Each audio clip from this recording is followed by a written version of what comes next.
programang ito ay rated SPG. Striktong patnubay at gabay ng magulang ang kailangan. Maaaring may masiselang tema, lengguwahe, karahasan, sexual, horror o droga na hindi angkop sa mga bata. Magtutulungan si Lilet at Ka Lorena na makamit ang hustisya na nararapat para sa kanila. Alamin natin. Welcome back sa aking channel, mga kaganapan sa Lilet Matias. Sa isang masalimuot na sitwasyon, si Trixie ay dumating sa ospital na lutang at naguguluhan. Ang kanyang isipan ay puno ng mga tanong at takot, lalo na matapos ang mainit na pagtatalo nila ng kanyang ina na si Patricia. Sa kabila ng kanyang pagmamahal sa ina, hindi na niya kayang itago ang mga lihim na nagbabalot sa kanilang pamilya. Lalo na ang kasalanang ginawa ni Patricia na nagpadulot ng labis na sakit sa kanya. Nais na niyang aminin kay Lilet ang lahat ng katotohanan. Ngunit natatakot siya sa maaaring reaksyon ng kanyang kapatid na si Lilet. Habang naglalakad si Trixie patungo sa kwarto o patungo kay Lilet at Kurt, hindi niya alam na sinundan siya ni Patricia. Alam ni Patricia na may balak si Trixie na ibunyag ang kanyang mga lihim, kaya't nagmadali siyang sundan ang anak. Sa kanyang pagdating sa ospital, nakita niya si Trixie na kausap si Lilet at si Kurt. Sa takot na mahuli, nagtatago si Patricia at nakikinig sa kanilang usapan. Nang marinig ni Patricia ang tanong ni Lilet tungkol sa sasabihin ni Trixie, siya ay napawisan ng malamig. Alam niyang ang tinutukoy ni Lilet ay ang mga lihim na nag-uugat sa kanilang pamilya. Sa gitna ng tensyon, biglang nagkagulo sa ospital.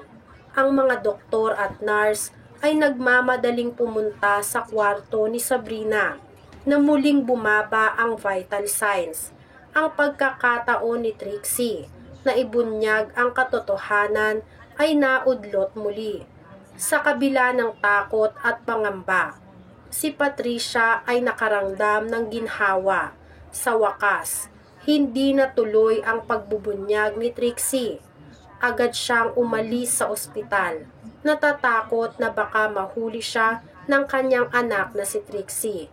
Sa kanyang pag-alis, isang nakakabiglang balita ang dumating. Wala na si Sabrina. Hindi na siya naligtas ng mga doktor at binawian na ito ng buhay. Ang balitang ito ay nagdulot ng labis na lungkot kay Lilet. Ngunit nagbigay din ito sa kanya ng mas matinding determinasyon na hanapin ang hustisya para kay Sabrina. Naniniwala si Lilet na may kinalaman si Atty. Alon sa insidente kay Sabrina. Sa kanyang isipan, kailangan niyang makuha ang ebidensya na maaaring magpapatunay ng mga kasalanan ni Atty. Alon.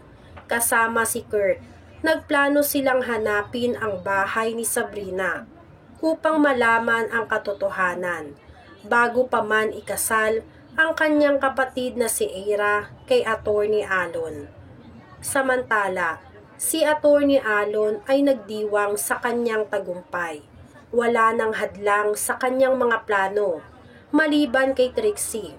Alam niyang hindi magtatagal at sasabog ang mga lihim na kanilang tinatago.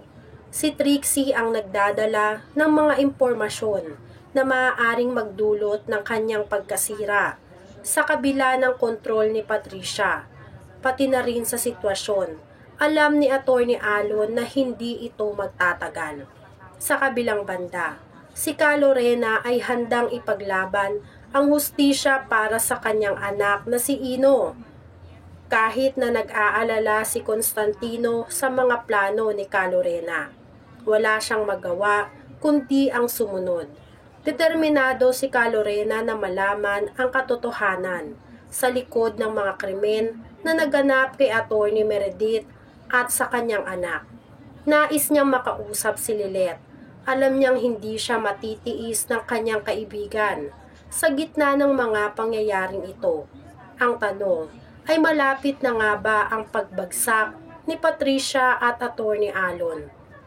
Makakakuha ba si Lilet ng ebidensyang itinago ni Sabrina? Ang mga kaganapang ito ay nagbigay diin sa mga tensyon at intriga na patuloy na bumabalot sa kanilang mga buhay. Ang mga lihim ay unti-unting lumalabas at ang hustisya ay tila nasa hangin, naghihintay na makamit. Habang nag-uusap sina Trixie at Lilet, nagiging mas maliwanag ang mga issue na kanilang kinahaharap. Si Lilet, na puno ng determinasyon, ay nagbigay ng suporta kay Trixie, na nagbigay sa kanya ng lakas ng loob na ipaglaban ang kanyang mga karapatan at ang katotohanan. Sa kabilang banda, si Patricia ay patuloy na nagmamasid mula sa malayo, nag-aalala sa maaaring mangyari. Ang kanyang takot na mahuli ay nagiging sanhi ng kanyang pag-aalala, at ang kanyang mga desisyon ay nagiging mas mapanganib. Samantala, si Atty. Alon ay nag-iisip ng mga paraan upang mapanatili ang kanyang mga lihim. Alam niyang ang bawat hakbang ni Trixie ay maaaring magdulot ng panganib sa kanyang mga plano. Ang kanyang mga galaw ay nagiging mas maingat at ang kanyang mga intensyon ay nagiging mas madilim. Habang ang mga kaganapan ay patuloy na umuusad, ang mga ugnayan sa pagitan ng mga tauhan ay nagiging mas komplikado. Ang mga lihim ay unti-unting lumalabas at ang mga pagsubok na kanilang kinakaharap ay nagiging mas mahirap. Ang kwentong ito ay naglalaman ng mga tema ng katotohanan, pagkakanulo, at ang paghahanap ng hustisya. Ang mga tauhan ay patuloy na naglalaban para sa kanilang mga layunin, at ang kanilang mga desisyon ay mas malalim sa epekto o may mas malalim na epekto sa kanilang mga buhay. Dito nga ay lalabas ang kapatid nitong si Sabrina at ibubunyag ang lahat ng nalalaman niya tungkol sa relasyon ni Sabrina at Atty. Alon. Hindi matutuloy ang kasal ni Eira at Atty. Alon dahil sa lahat ng mga ebidensya na ilalahad nitong si Lilet. Ngunit ito ngang si Eira ay hindi pa rin maniniwala sa kanyang kapatid na si Lilet dahil paniniwalaan nitong si Eira, si Atty. Alon. Sasabihin ni Eira na sinisiraan lang ni Lilet ang kanyang mapapangasawa na si Atty. Alon dahil hindi matanggap ni Lilet na may nagmamahal dito kay Eira bukod kay Lilet. Maniwala pa rin kaya itong si Atty. Alon o maniwala pa rin kaya si Eira sa kanyang mapapakasawa na si Atty. Alon ngayong puro ebidensya na ang isinampal kay Eira? Yan nga ang mga kaganapan at mga dapat nating abangan dito sa Lilet Matias. Kung gusto nyo pa ng mga ganitong klaseng video ay mag-subscribe at i-like itong video na to. Maraming salamat po.